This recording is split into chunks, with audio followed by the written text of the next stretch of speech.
Any of that.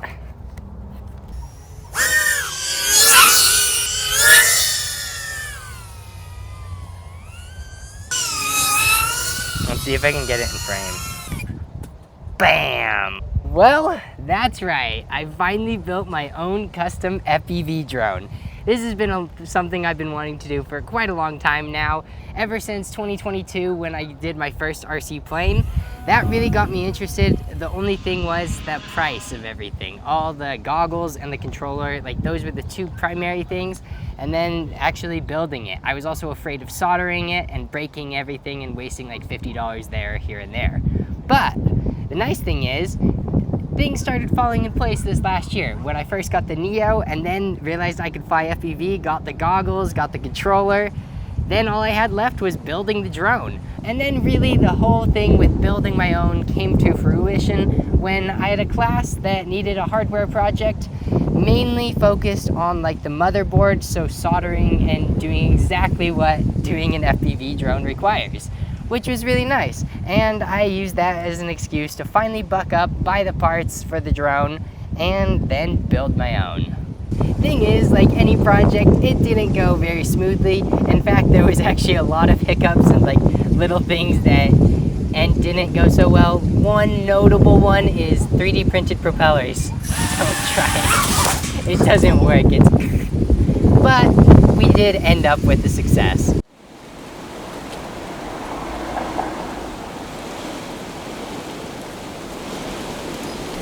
Anyways, let's go hop into more depth within the project. Woo! Okay, we gotta start at the beginning, which was coming up with a plan. This was all the way back in February, where the plan was to build a sub 250 gram flexible 3D printable drone so that it could withstand crashes, and also I got the inspiration from this guy. Yeah, that was actually pretty cool and had me pretty excited to go about this project. The issue was, it took me way longer than it should have to find the right parts and get it ordered, which I ended up finally doing on March 13th, but then since I was using AliExpress, it took a really long while from there, and actually ended up arriving a week before the presentation was due, because, yeah, the school project. I couldn't even work on it this week, though, because I actually was gone for a track meet in California. And while it was cool and I got some good times along with seeing Lex and Leo, which I thought was awesome, it resulted in a very stressful final 2 weeks of school. Yeah, that was not so fun. For the first week, priority number one definitely became this project. Though I did end up changing the goal, as building prototypes for the flexible drone just would not have happened, as I would not have enough time to actually print everything, do the tests, and get it what I wanted to actually have happen.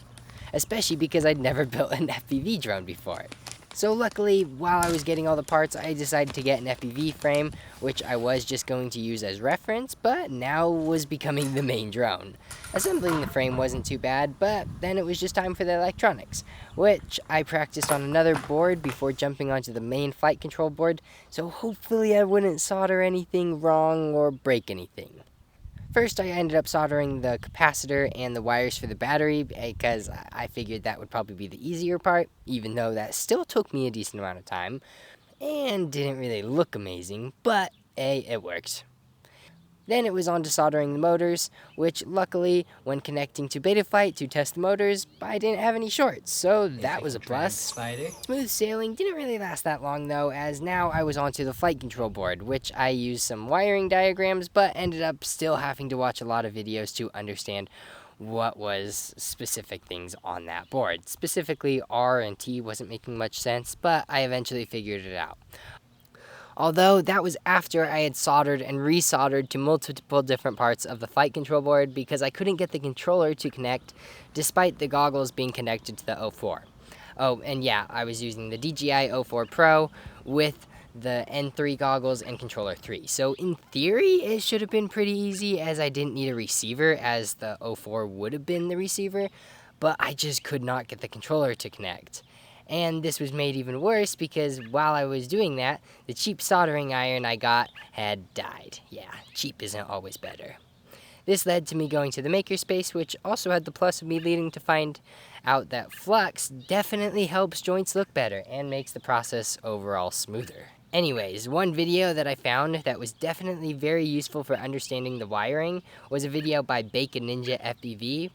I totally recommend checking that out if you're doing this. Thing is, me soldering two other joints turned out not to be the issue. I had thought I was doing something wrong with UARTs, or maybe the joints were broken. Turns out, the controller just wasn't updated to the latest firmware.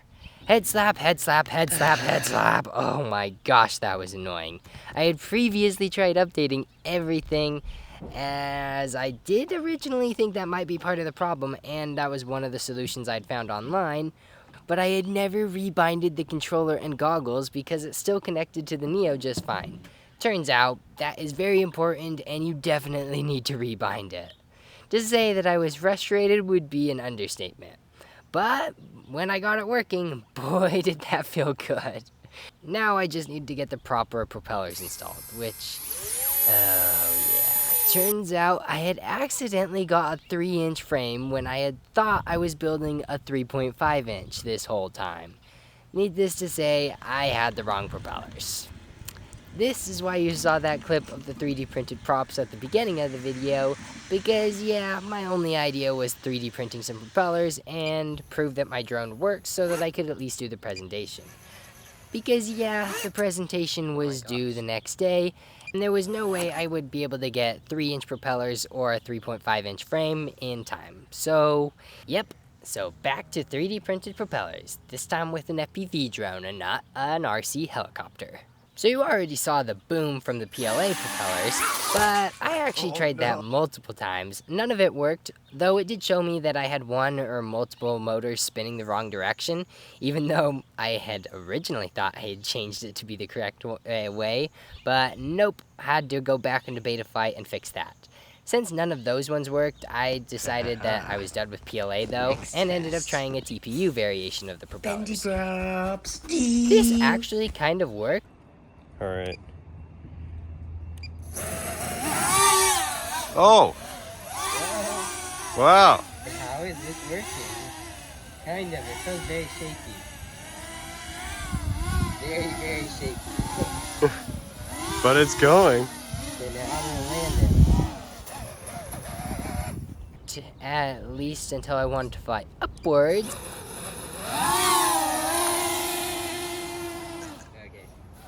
Oh no! And then one of the propellers snapped, and as a result, the drone started falling, hit the concrete, and broke some of the motors. Yeah, kinda stupid, but yeah, oh well. That was all I could do for the presentation. Luckily, that seemed to be enough, as I created a PowerPoint, then did the presentation, and thankfully got a good enough grade. So that was the school portion done, but I still wanted to fly the drone, as I had built it up all until this point. So I got the propellers a couple weeks later, and was able to see the true speed of a real FPV drone. Yeah, not just the Neo. Here we go, Betaflight configure, new motors. You can see the 2 motors. Oh shoot, I freaking took apart the wrong motors. Yeah, it's actually pretty crazy to see in person how fast these little drones can go. Especially because they're not very heavy, a 3-inch FPV drone, like, whoa. Anyways, here were some of my favorite shots that you're seeing right now. The battery definitely doesn't last as long as the Neo, but it's really fun to fly, so that kind of makes up the difference. Definitely very stressful to get it actually done in time, but now that I have one, I definitely still want to do that flexible drone later. Although, I will try and do some other 3D printing or Blender videos, as yeah, this year really has been more drone videos than I had anticipated. But hopefully you're enjoying them. Anyways, I'll see you next time. See ya!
ba ba da bum ba da bum.